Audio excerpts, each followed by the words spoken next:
खुलुमबाय बड' latest update चेनेलाव नोंथांमोनखौ बयखौबो बरायबाय। दिनैनि फार्स्ट निउस आपडेटआनो जाहैबाय इउनाइटेड किंडमाव मासे मावजिनि देहायाव कर'ना पजिटिभ। गिख्रंथाव कर'ना बेरामा मानसिफोरजों लोगोसे जिब जुनारफोरखौबो गाग्लोबगासिनो। थिग बेबादिनो इउकेआव मासे मावजिनि देहायाव कर'ना पजिटिभ मोनो। बे खौरांखौ इउकेनि चिफ भेटेरिनारि अफिसार क्रिस्टियन मिडलमिसआ फोसावो। मिथिनाय बादिब्ला इउकेनि वेब्रिजआव थानाय animal and plant health agency लेबरेटरियाव आनजाद नायनायनि उनाव बे मावजिनि देहायाव कर'ना पजिटिभ होनना रोखा जायो। मख'नो गोनांदि इउकेआव जिब जुनारनि देहायाव कर'ना पजिटिभ मोननाय जाथाया बेनो गिबि। नैथियाव दङ हजाइ जिल्लायाव सासे फालांगिरिनिफ्राय गासै 20 लाख रां लाङो। मैया मंगलबार खालि हजाइ जिल्लायाव मोनसे सोंखारि जाथाव आरो गिथावना जाथाया जालाङो। हजाइ टाउन खाथिनि भीमसरिया ओनसोलनि थागिबि सासे फालांगिरिनि न'आव सिनाय मोनै दुथाङा फैनानै गासै 20 लाख रां दाबि दैखांनानै लाङो। मिथिनाय बादिब्ला बे दुथाङा मोखाङाव मास्क गाननानै आरो आखायाव माखासे गिथावना मुवा लानानै गावनि बिनाय रांखौ होआब्ला बुथारनायनि हुमखि होनानै नोगोद 20 लाख रां लाङो। थामथियाव दङ उदालगुरि जिल्लायाव हाथियार बोखांनो मोननाय जायो। उदालगुरि जिल्लानि सिङाव थानाय फाग्ला दैसानि साखाथि देवसानियाव हाथियार बोखांनो मोननाय जादों। मिथिनाय बादिब्ला बे हाथियारफोरखौ देवसानि ओनसोलाव थानाय फाग्ला दैमानि सेराव दोनखोमानानै दोनदोंमोन।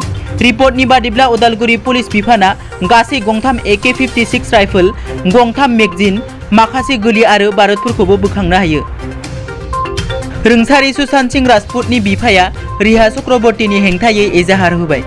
रुंसारि सुशांत सिंह राजपुतनि थैनाया दिनैसिम 2 दान जानो थांगासिनो, नाथाय दासिमबो बिथांनि अनसायगिरिफोरा बिथांनि रुंसारि जानायखौ बावगारनो हायाखै आरो समाजारि बिजोङाव बलिउडनि माखासे गोजौ थाखोनि सुबुंफोरखौ सोंखारिगासिनो। बे समावनो सुशांत सिंहनि नखरनि सासे सुबुङा सिगांबोदों। सुशांत सिंहनि बिफाया सुशांत सिंहनि गोसो थोनाय सिख्ला फावखुंग्रि रिया चक्रवर्तीनि हेंथायै पुलिस थानायाव एजाहार होयो।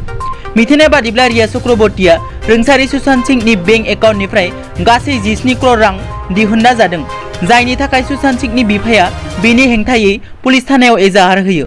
मख'नो गोनांदि बिहार सरकारा सुशांत सिंहनि केसखौ नायबिजिरनो थाखाय बिहारनि पुलिस टीमखौ मुम्बाइ फारसे दैथायहरबाय, जायनि उनाव बलिउड सावथुन मुलुगाव दोंहाव बार बारबाय। बाथियाव दङ वेस्ट बेंगलाव लकडाउनखौ बारायबावबाय। गुबुन हादरसाफोर बादिनो वेस्ट बेंगलावबो कर'नाजों गाग्लोबजानाय सुबुंनि अनजिमाया सानफा एफा बांबोगासिनो। बेखौ नोजोर होनानै वेस्ट बेंगल सरकारा गोजोनथाव आगान लायो।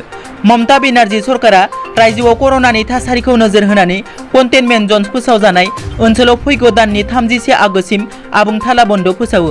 बेजों लोगोसेनो रायजोआव आबुं थाला बन्दखौ 2 सप्तानि थाखाय बारायबावो। दिनैनि निउस आपडेटआ एसेनोसै। थ' नोंथांमोना जुदि आंनि चेनेलखौ दासिमबो साबस्क्राइब खालामाखै, अन्नानै साबस्क्राइब खालाम। गोजोन्थों।